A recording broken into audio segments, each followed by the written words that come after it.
At the wide receiver position, we're always looking for late round production, especially in these best ball streets where the wide receivers are flying off the board fast and furious. So these are 5 sleeper wide receivers that I cannot stop drafting in best ball. You can take this advice and apply it to Dynasty. Go buy these guys on the low. You could draft them late in best ball like I've been doing, or you can take this advice into your home redraft leagues. Either way, if you enjoy, like, comment, subscribe, all that good stuff. Now let's get into it.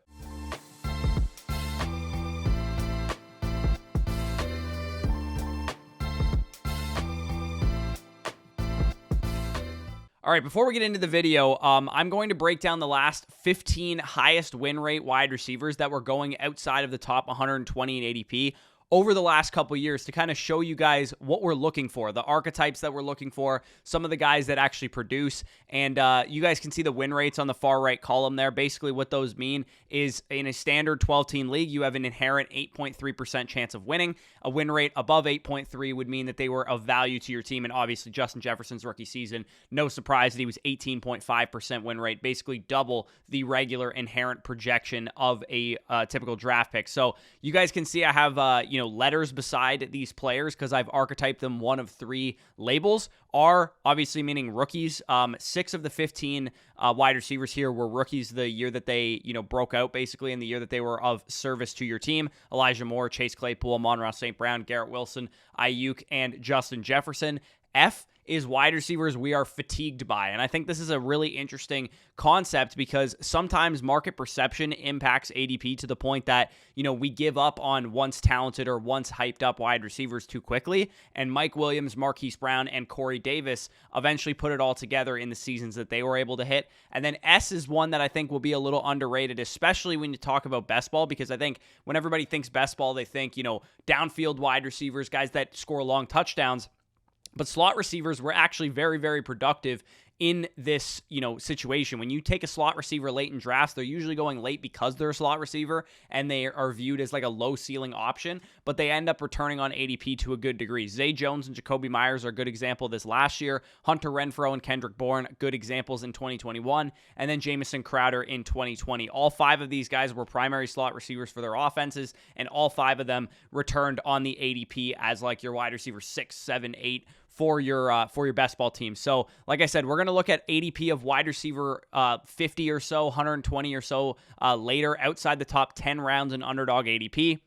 Because in my opinion, sleepers need to be going late. Sleeper number 1, a guy that I have drafted an absolute crap ton of so far, is Josh Downs, wide receiver of the Indianapolis Colts. He's currently going off the board as the wide receiver 90.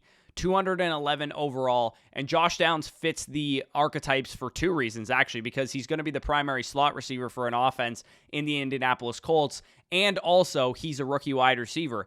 The Indianapolis Colts offense is going to be run by Shane Steichen. Shane Steichen came from the Philadelphia Eagles as the offensive coordinator. They ranked 6th in the NFL in 3 wide receiver sets, which is odd considering only A.J. Brown and Devontae Smith are their good wide receivers. So we expect Shane Steichen to implement a 3 wide receiver set role, and that's important because that means Josh Downs is going to be on the field a lot as the primary slot receiver for this team. Like I said, he fits the mold of a rookie wide receiver as well, and he's coming into the league with a rookie quarterback. Hopefully they can develop some chemistry in training camp and mini camp.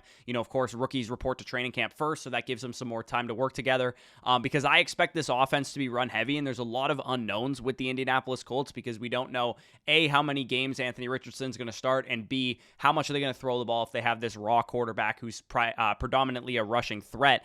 And we still have Michael Pittman Jr. in town, who I expect to lead them in targets when they do throw the ball. But Richardson is a young quarterback. He has accuracy issues coming out of Florida. A connection with easy over-the-middle targets like Josh Downs makes a lot of sense and seems like a perfect fit to help aid his development, which is why I really liked the draft pick by the Colts. I talked about Downs a ton during the draft process, so you guys know that I loved him. He posted outstanding numbers in reception perception in the 85th plus percentile against man and press coverage despite his size. He led the class in contested catch rate despite his size, and he posted the highest single season target share, as a true sophomore 19-year-old of over 35% of any wide receiver in the class. That was the highest target share in a single season that anybody posted. Getting open and catching the ball is the simplest, most fundamental job of a wide receiver, and Josh Downs does it almost as good as anybody in this class, sans JSN and Jordan Addison probably. Downs will be a godsend for Anthony Richardson. I don't care that he's small. I don't care that he's going to be a slot receiver. The kid can flat out play, and if he's going to be on the field catching passes, I want shares of him. I have drafted him in over 30% of my underdog drafts right now, and I will continue to do so because I expect him to get a ton of hype, ton of training camp buzz, ton of preseason buzz, and that ADP of wide receiver 90 will not stay that low. I expect it to be in the 60s by the time the season actually starts. Sleeper number 2 is Hunter Renfrow, another slot wide receiver 81, 187.6th overall ADP. He fits into the category of a fatigued player, a guy that's like a post-type sleeper, because obviously he was drafted as like a 6th, 7th round pick last year. He disappointed. He played basically like 3 full games with a concussion, a hip strain, oblique injury as well. He definitely had bad injury luck last year, but he was wide receiver 16 just 2 years ago in points per game. So this is a guy that posted over 15 points per game as a wide receiver who you got late in drafts over 2 years ago. And because he had a bad season, injury-riddled season last year, he's going way later than he would have if he had finished as wide receiver 16 this past year. And Jimmy Garoppolo coming in is actually great news for Hunter Renfrow because their skill sets align perfectly. Hunter Renfrow is like a 6.5 average depth of target receiver. He is, a guy that picks up first downs, a guy that catches slants and, drags and that kind of thing. Jimmy Garoppolo ranked 30th in the NFL in average depth of target. He's a guy that likes to throw short. He was number 1 in the NFL in EPA per throw on short targets from 1 to 10 yards. And obviously playing for the 49ers definitely aids into that process. But I do think the way that the scheme and the system is run there in Vegas, they're probably going to use a lot of, death by 1,000 paper cuts throws. And that Garoppolo to Renfrow connection will probably flourish. He was also second in the NFL at throwing in under 2.5 seconds, Jimmy Garoppolo as well. So he wants to get the ball out. The best short area separator on this team is probably Davante Adams, but after him, it's probably Hunter Renfrow. He's going to occupy the slot, even though Jacoby Myers was signed to this team, and he's also a slot receiver. He's been like a 50-50 slot guy over his career. Hunter Renfrow is like an 80-20 slot guy. So I'm pretty sure that Hunter Renfrow will be the guy that's running out of the slot most commonly. And Davante Adams is obviously the elephant in the room here. He's the lead target earner. He's probably, if he's healthy and if he's on this team, going to command 150, 160, 170 targets. But there's room for Renfrow to earn 100 plus this year because I think this offense will probably lean to be more pass heavy. And not to mention, who's to say Adams doesn't get traded before the start of the season or maybe during the season at the deadline if the Raiders are in a bad place. So I really like Renfrow. I think he can hit for a number of different reasons. Number one, I think he just can give you spike weeks, can score touchdowns, can, have good PPR performances. And number two, Adams could get traded or whatever, injuries and that kind of thing would lead to him having another breakout season just 2 years after he was wide receiver 16 in points per game. So sleeper number 3 for me is Curtis Samuel, wide receiver of the Washington Commanders, wide receiver 75, 174th overall in ADP. So all these guys are going late. These are all guys that are available with like your 16th round plus draft picks. He's a slot receiver archetype yet again, also kind of a post-type sleeper as well because he finished as a top 27 wide receiver just 3 years ago, had a down 2021 season, dealt with injuries, and then it kind of resurged a little bit last year to the point that he was a fantasy relevant option, a usable flex option. He posted 92 targets last year, which is relatively impressive considering the Washington offense was one of the slowest paced offenses in the NFL. Only the Titans were slower, and they were one of the most run heavy offenses in the league as well. The addition of Eric Bieniemy coming in from Kansas City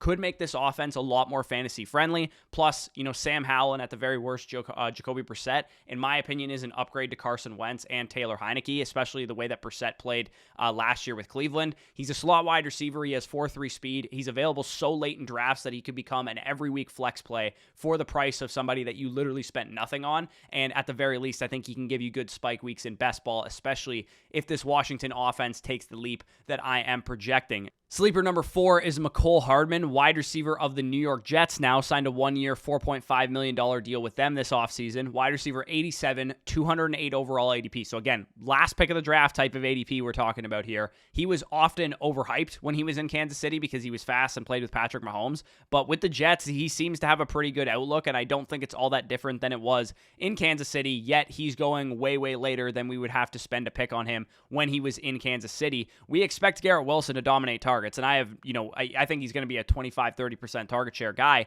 But aside from him, it's Allen Lazard, it's Mecole Hardman, and it's Corey Davis. And there's no real leader in the clubhouse, in my opinion, for who's the second best receiver on that team and who's the guy that can command the most targets of that group. Mecole Hardman is a deep threat in an offense with a quarterback who's won MVP 2 of the last 3 years. So if Aaron Rodgers is successful in New York, if this experiment works out and he resurges back to his MVP form, this offense is going to produce more fantasy relevant players than just Garrett Wilson and Breece Hall. And Mecole Hardman is literally available with the last pick in your best ball drafts for free in dynasty leagues pretty much. And he's the type of guy that can score you 3 or 4 long touchdowns a year and pay off that ADP just by the spike weeks that he gave you, if not become an every week, low end flex play or something like that. He posted a career high 11.7 PPR points per game last year, and he was a lot more efficient on his targets and better at commanding targets. So he's a guy that I'm definitely interested in late in drafts. The final sleeper of this video is Donovan Peoples-Jones, sleeper number 5, wide receiver of the Cleveland Browns,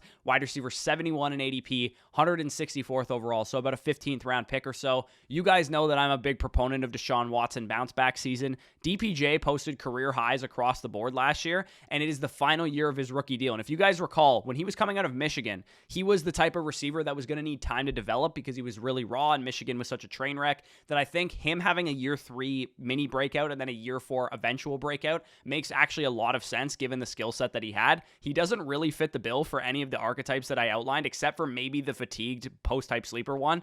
But 96 targets on a 19% target share in the same offense with Amari Cooper and David Njoku last season bodes well for his outlook. I think he's definitely a little bit underrated as an overall player. Deshaun Watson, when he was at his best in 2020, was probably the best deep passer in the league that year. So Donovan Peoples-Jones is the downfield option, is the guy that can stretch the field, who could profile as his Will Fuller of this offense. I am really high on him. I'm really high on Cooper. I'm really high on Elijah Moore. I'm really high on David Njoku. I like all of these guys, so it's a crowded offense, and that's going to potentially lead to them, cannibalizing each other a little bit. But given the cost of this offense, I just want pieces of it. I believe in Watson's ability to lead a top 10 unit. All indications point to them trying to run more up-tempo, trying to pass the ball more, given the moves that they've done over the last 2 years. Just think about the moves they've done. They paid and traded for Deshaun Watson, giving him an absurd, fully guaranteed contract. That indicates that they want to pass more. They trade for Amari Cooper. They pass the ball more with him. He has a productive season. That's good. They trade for Elijah Moore using a high second-round pick. That's a good indication that they want to pass more.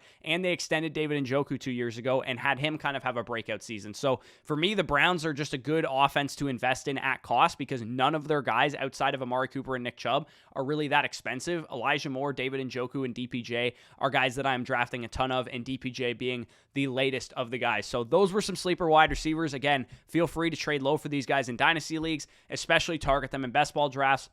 And if you want to do some best ball drafts, if you guys want to get your share of $15 million in total prizes in Best Ball Mania 4, $3 million to first place, get some skin in the game, get some extra, drafts under the belt, especially if you guys are just in one redraft league with your home league buddies. I'm telling you, Underdog Fantasy is a ton of fun. I do a shit ton of drafts. I'm max entering Best Ball Mania 4 because it's just so much fun. UnderdogFantasy.com. Use that promo code FSE when you sign up, and by using the promo code FSE, you'll get 100% back on your first deposit up to $100. So if you want to do some Best Ball Mania 4 drafts, you deposit $100 and you use promo code FSE, you'll have $200 on the site to play with. That is 8 shots in the chamber for $3 million to first place. And as I did in the running backs video, I'm showing you guys that I'm not bullshitting you. Everybody I talked about in this video ranks in my top 15 overall exposed wide receivers on Underdog Fantasy, and pretty much every other guy that's not highlighted here and that was in this video is an early round guy. So basically, these are the guys that I have the most skin in the game of.